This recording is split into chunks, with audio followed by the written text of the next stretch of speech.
সম্মানিত কৃষক ভাইরা, আপনারা দেখতে পাচ্ছেন যে করলা গাছের যে সাইড ব্রাঞ্চগুলো ছাঁটাই চলছে। আসলে আমরা এই সাইড ব্রাঞ্চগুলো কী জন্য ছাঁটাই করি আপনারা হয়তো বা জানেন।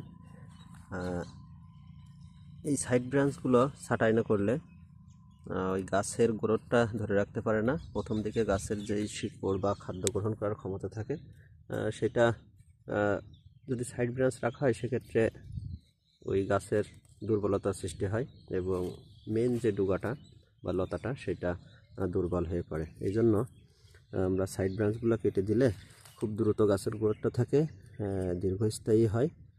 এই জন্য আমরা এই সাইড ব্রাঞ্চগুলো কেটে দিই, কারণ মেন ডুগার থেকে এই সাইড ব্রাঞ্চগুলো অনেক বেশি মোটা হয়ে যায় এবং বেশি খাবার গ্রহণ করে, যার কারণে গাছটা দুর্বল হয়ে যায়।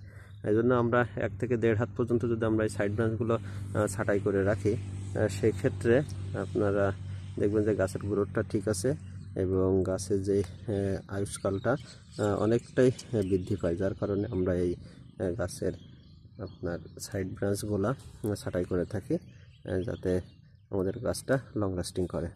ধন্যবাদ সবাইকে।